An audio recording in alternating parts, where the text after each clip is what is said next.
Et ce qui m'amène directement à notre invité de ce 20h, M. Mossadegh Bally. Je suppose que le trafic illicite ou encore la consommation des stupéfiants touche également votre milieu. En la matière, rapidement, que faites-vous pour prévenir ce fléau? Ça vous parle ou pas? Ah oui, tout à fait, parce que c'est un fléau qui a pris beaucoup d'ampleur dans notre pays, qui était avant un pays de passage, maintenant qui est devenu un pays de consommation. Mais cela reflète aussi un malaise social.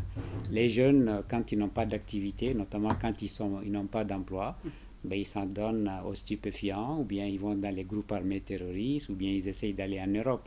Donc c'est vraiment la conséquence d'un problème qui est le manque de perspective, le manque d'emploi pour nos jeunes.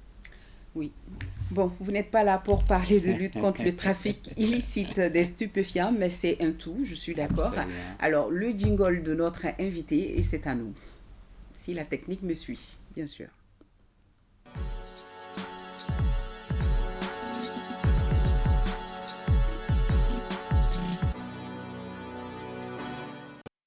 Alors, je rappelle que vous êtes notre invité de ce 20h. En quelques mots, pour nos téléspectateurs, M. Mossadegh Bally est le président du Conseil national du patronat, non moins président du groupe hôtelier Azalaï, présent sur le continent, et c'est du made 100% africain.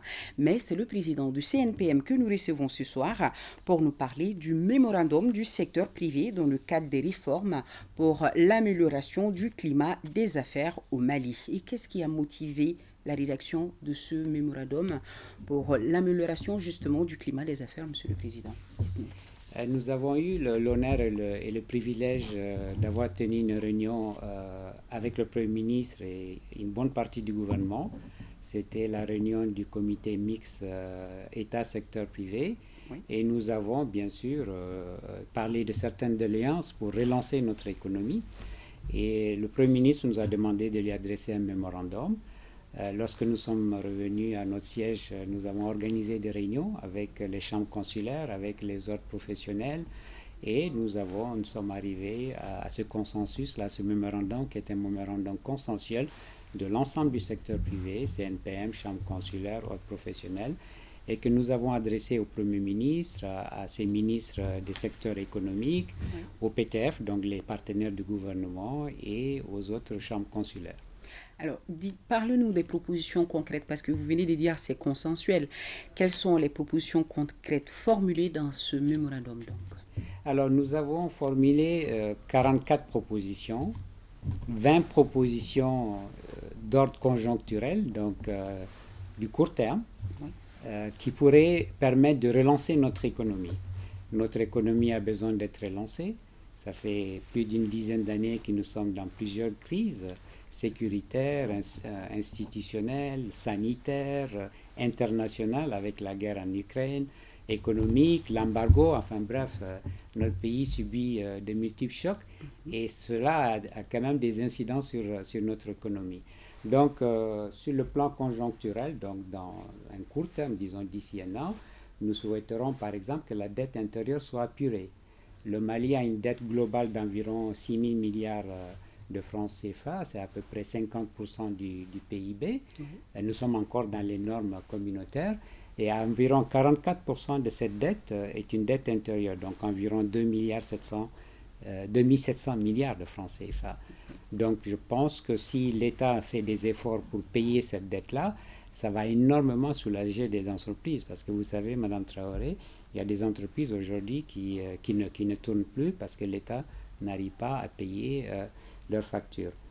Allouer une part importante de la commande publique aux PME locales, cela permettrait aussi de relancer justement ces entreprises. Et vous pensez qu'ils pourront répondre à cette demande? Ah ben oui, bien sûr, parce que c'est quand même des PME qui sont là depuis longtemps, qui travaillent avec l'État, qui ont cette dette, cette créance sur l'État qui n'est pas payée, et non seulement payer leurs factures, mais leur donner de nouveaux marchés permettrait de relancer et de créer des emplois pour que les jeunes, justement, ne soient pas attirés par les stupéfiants dont vous avez parlé à début de journal.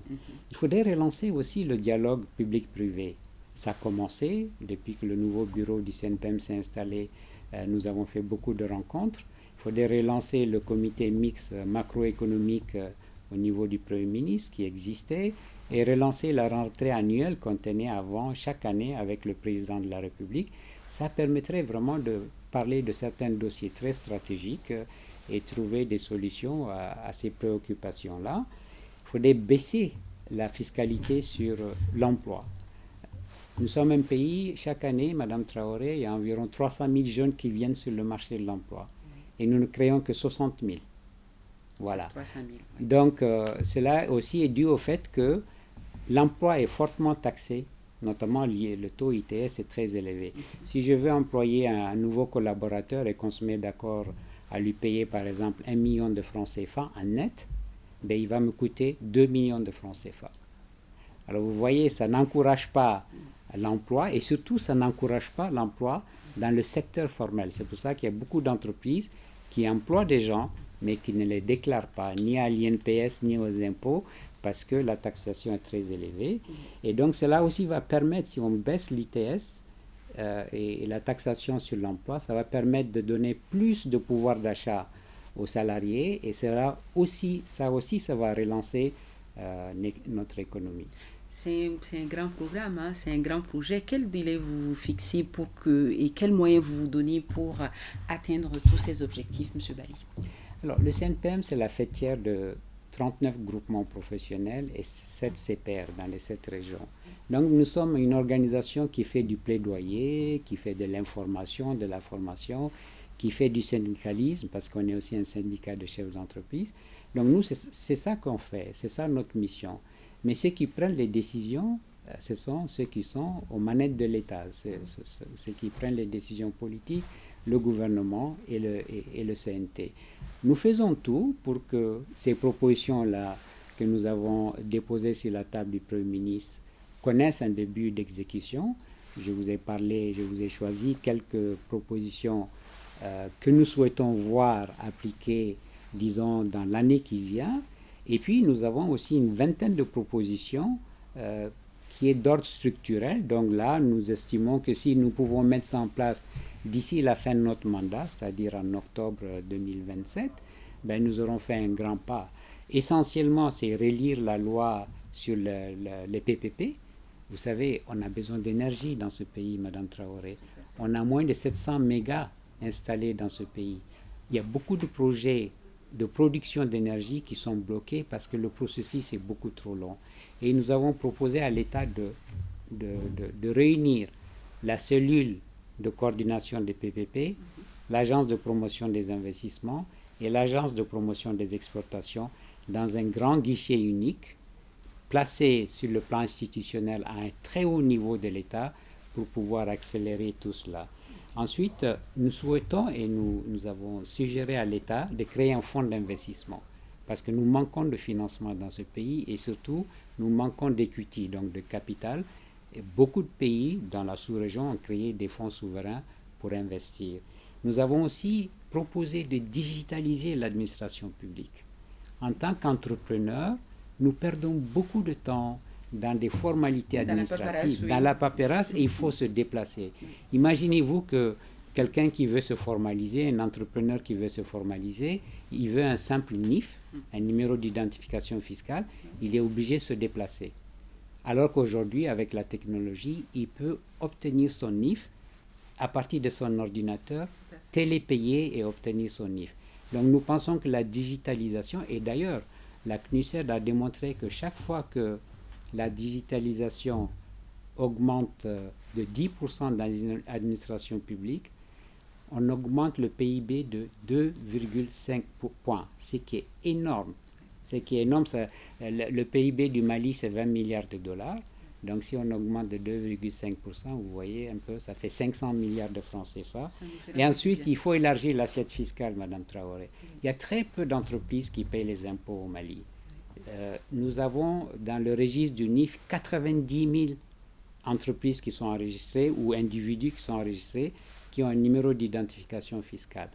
Parmi ces 90 000, il n'y a que 500, un peu plus de 500, qui sont enregistrés à la direction générale, à la direction des grandes entreprises.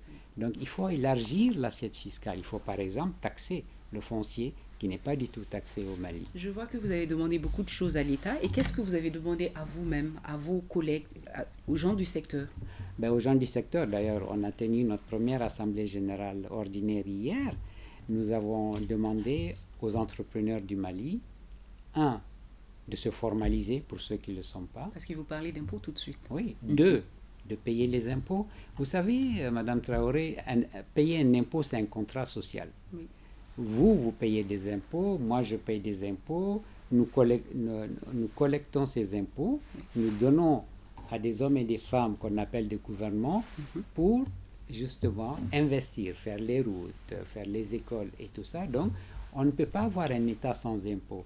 Et d'ailleurs, au Mali, la pression fiscale sur le PIB est de 14%, alors que la norme communautaire de l'UEMOA demande à ce qu'on soit à 20%.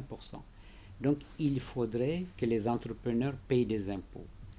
Et il faudrait que nous élargissons l'assiette fiscale pour que justement, qu'il n'y ait pas simplement un petit nombre qui paye, et chaque fois qu'on demande à la Direction générale des impôts d'augmenter les recettes, cette direction va toujours vers les mêmes, et alors qu'il y a une grande majorité qui ne paye pas des impôts. Donc, nous avons demandé à nos entrepreneurs d'avoir un comportement citoyen et de payer des impôts. Tout à fait.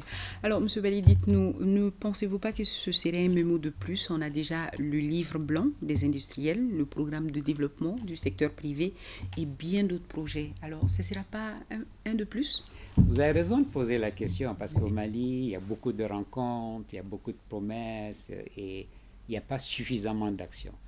Nous souhaitons, puisque on parle de Mali Koura, nous souhaitons aussi que dans le domaine économique, que les choses changent, Madame Traoré. Nous sommes un pays qui a un potentiel économique fantastique dans tous les domaines. Nous sommes une puissance agricole endormie. Notre sous-sol est très riche. Mais comment se fait-il qu'en 62 ans, on ne parle du Mali qu'en potentiel et non en réalisation? Donc, nous pensons au niveau du patronat malien, au niveau du CNPM, qu'il est vraiment grand temps qu'il y ait une véritable complicité entre le gouvernement du Mali et les secteurs privés pour vraiment, enfin, 62 ans après, développer ce potentiel. Parce que la réalité est que le problème numéro 1 de notre pays, c'est qu'on ne crée pas assez d'emplois. Et c'est ça qui nous amène toutes ces conséquences-là, l'insécurité, le banditisme dans les villes, l'immigration clandestine, les stupéfiants et tout ça, parce que les jeunes sont désemparés, ils sont désespérés. Or, qui crée les emplois? Ce sont les entrepreneurs, ce n'est pas l'État. Tout à fait. Alors, l'État, je suppose que, vous l'avez dit au début de notre entretien, vous avez rencontré le Premier ministre. Quelle a été la réaction du gouvernement face à ce mémorandum? Le Premier ministre a été très attentif. Lui et ses ministres étaient là. Et il a tenu un discours très pragmatique, je l'en remercie d'ailleurs. Et il a confirmé effectivement que si on veut créer 300, 400 000 emplois par an dans notre pays et faire en sorte aussi que l'État ait un espace budgétaire pour justement remplir ses devoirs régaliens, l'appareil sécuritaire, les écoles, les routes et tout ça, il faudrait qu'on ait un véritable pacte entre le gouvernement et le secteur privé pour que, le gouvernement mette en place toutes les réformes sur lesquelles nous nous sommes mis d'accord, les mettre en place à court, moyen et long terme, et qu'en contrepartie, il y ait un contrat avec le secteur privé pour que le secteur privé prenne des risques, investisse, crée des emplois et paie des impôts. Je vois. Un bon projet, je vous souhaite bon vent. Alors, le dernier mot, ça sera quoi, M. Bali? Le dernier mot, Mme Traoré, d'abord, je vous remercie de m'avoir reçu sur votre plateau. C'est de dire que nous croyons fermement dans l'avenir de ce pays. Nous pensons que pour que ce pays se développe, pour qu'il y ait beaucoup d'entreprises, beaucoup d'investisseurs qui vont créer ces 300, 400 000 emplois dont on a besoin et payer des impôts pour que l'État ait un espace budgétaire, il nous faut un État visionnaire, il nous faut un État régalien, il nous faut un État stratège, il nous faut un État arbitre, mais pas un État joueur. L'État n'est pas un acteur économique. Et c'est ce genre d'État que nous souhaitons bâtir avec les autorités de notre pays. Et un État qui paie ses dettes. Un État qui paye ses dettes, un État qui édicte les lois, les respecte en premier. Parce qu'un État ne peut pas demander à un citoyen de respecter des lois si lui-même il ne les respecte pas. Merci beaucoup, Monsieur Moussadegh Bali. Je rappelle que vous êtes le président du CNPM. Merci. Merci, Madame Traoré.